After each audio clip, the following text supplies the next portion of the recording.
Assalamualaikum warahmatullahi wabarakatuh. Waalaikumsalam warahmatullahi wabarakatuh. Selamat pagi dan salam sejahtera untuk kita semua.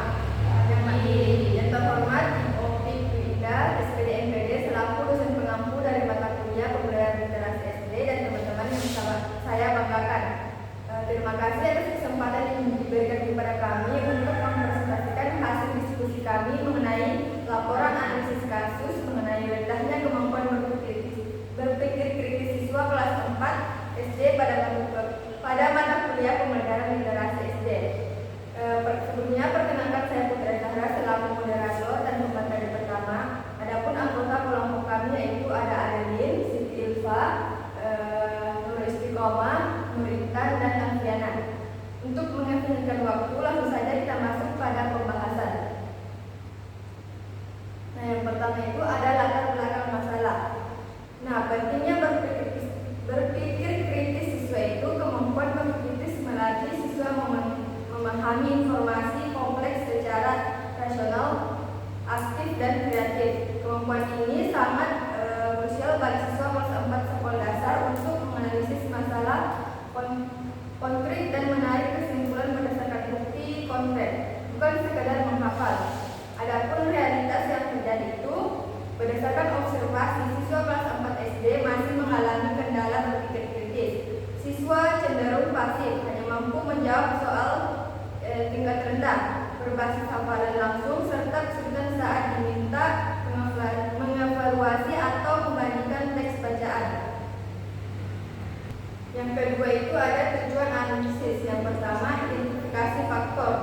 Nah, di sini itu mengidentifikasi secara detail penyebab struktural dan psikologis rendahnya penerapan kritis siswa kelas 4 SD. Yang kedua ada kajian teori, mengkaji landasan teoritis mengenai kerangka berpikir kritis anak usia sekolah dasar sebagai acuan logis.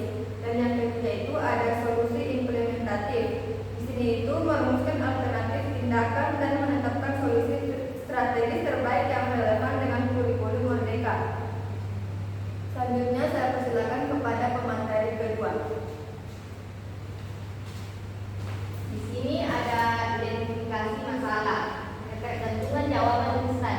Di dalam ruang kelas, siswa didapati masih sangat bergantung pada jawaban dari guru atau teman sebaya tanpa melakukan analisis mendalam terlebih dahulu.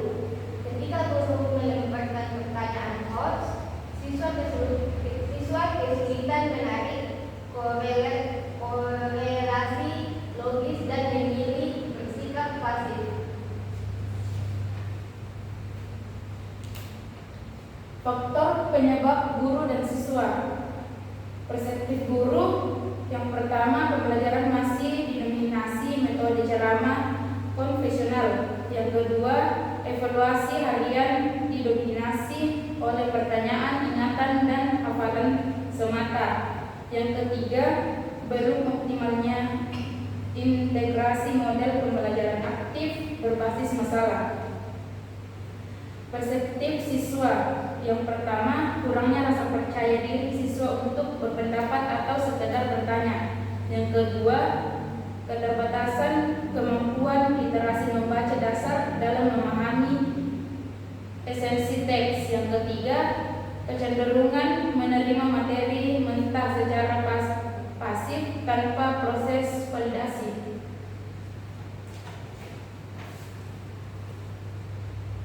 Selanjutnya kita masuk ke faktor media dan lingkungan. Keterbatasan media.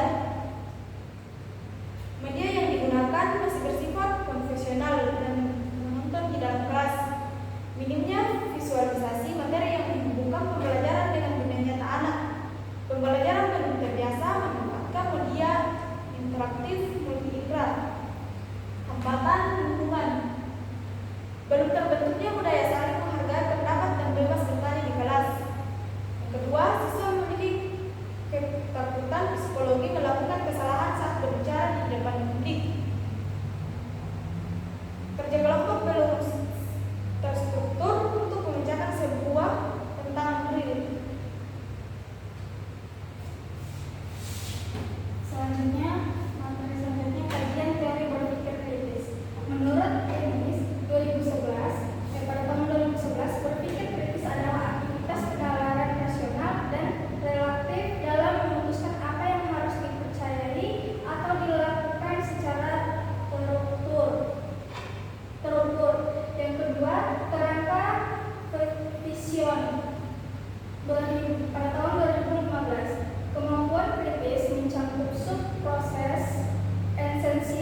Selanjutnya